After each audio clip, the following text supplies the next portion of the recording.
Hey everyone, Mr. Sujano here, your source for gaming, tech, emulation, and open source news. Let's get started.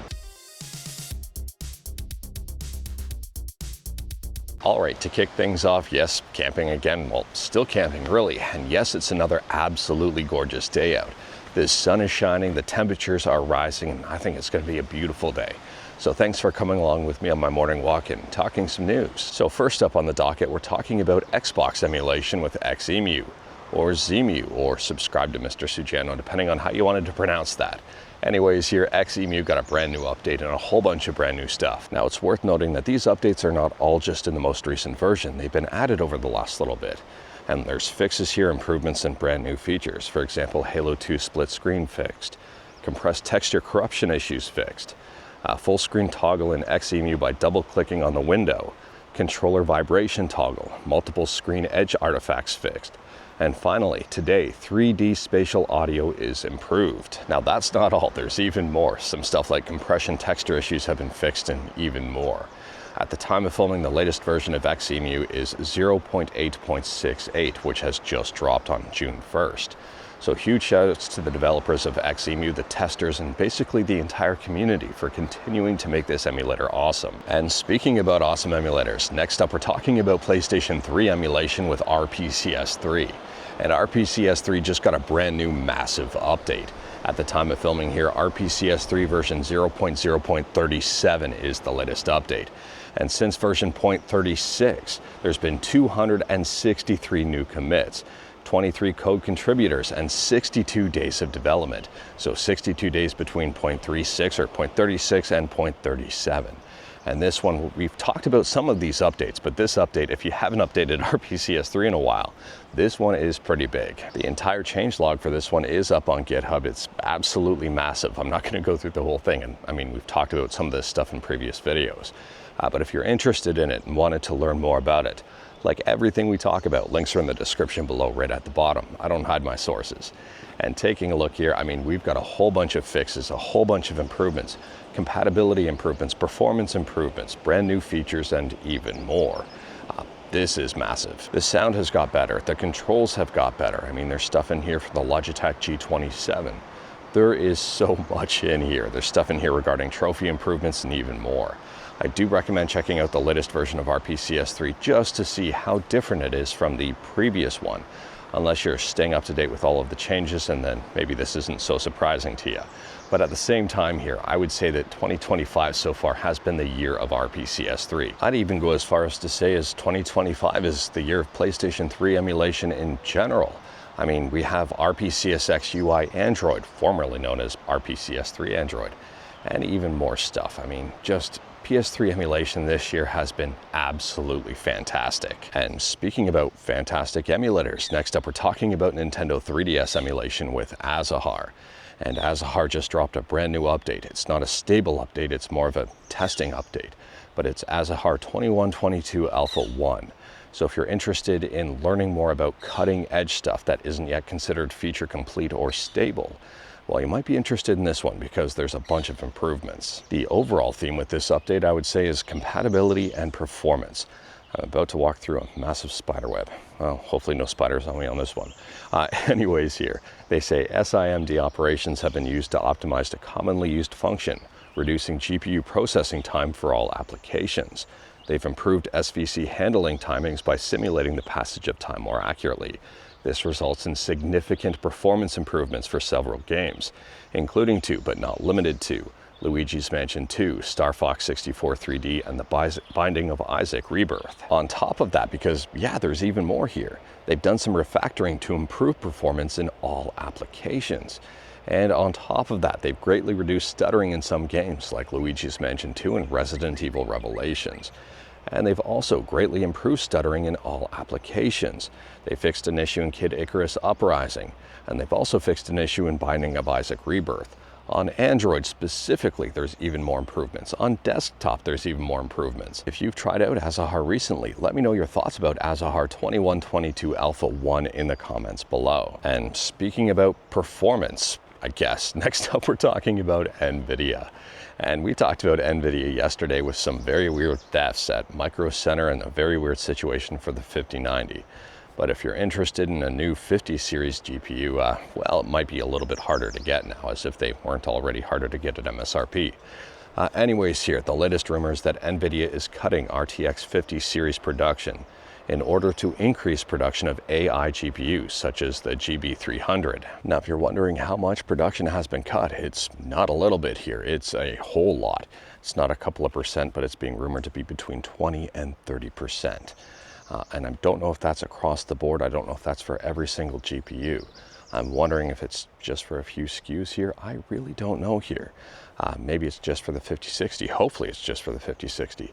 But if it is across the board, it could make purchasing an Nvidia GPU be even more difficult if you're looking for the latest and greatest. I mean, it's already pretty difficult to get your hands on a 5090 at MSRP.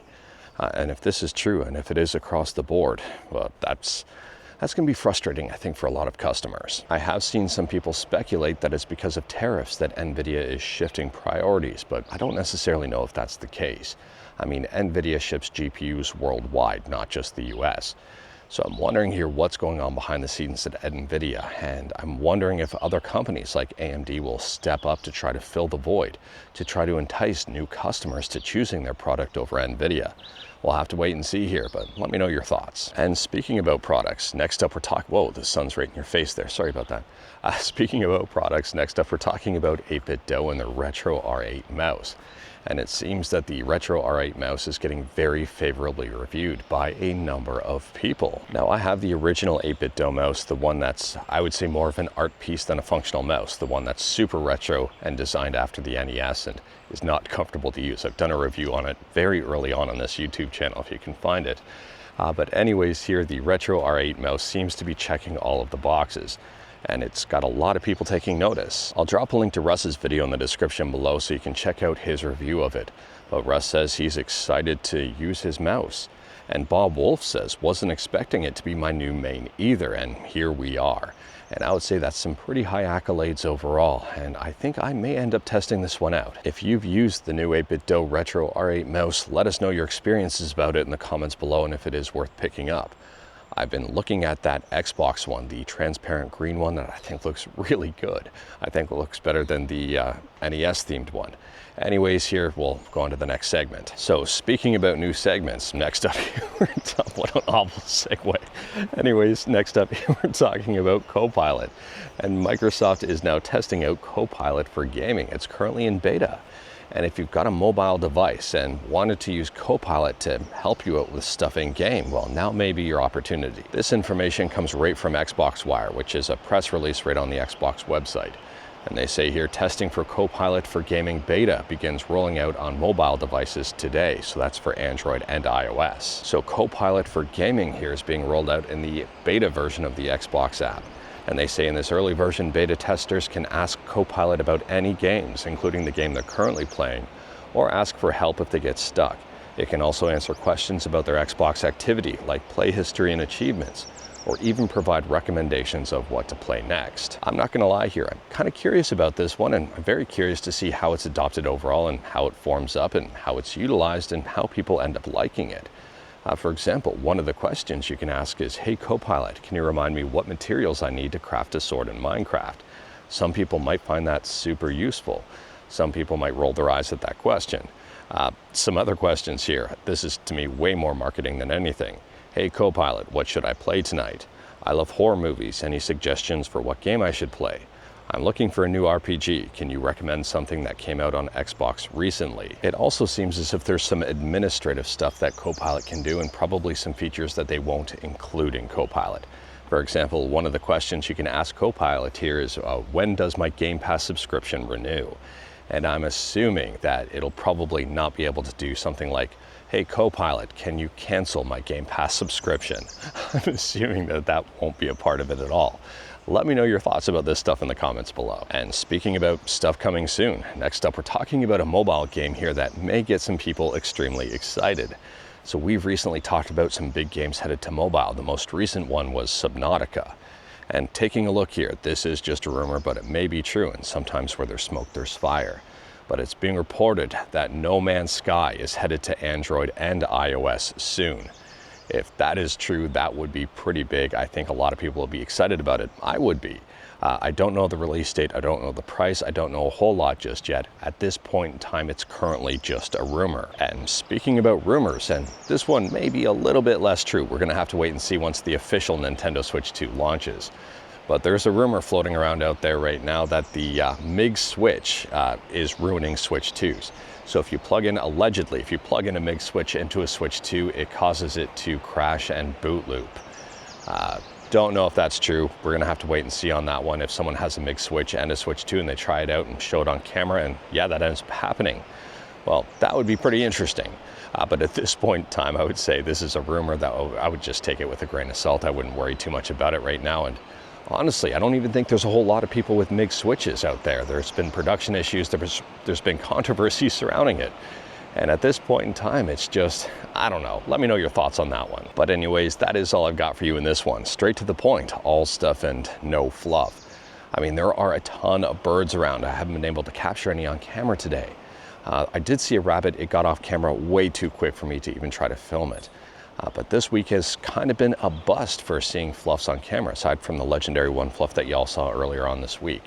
So we talked about a bunch today. Feel free to discuss anything we talked about in the comments below. If you like this video, leave a like. If you didn't like this video, leave a like. Hit that subscribe button. Check out my other videos. Don't tempt fate. Save your state.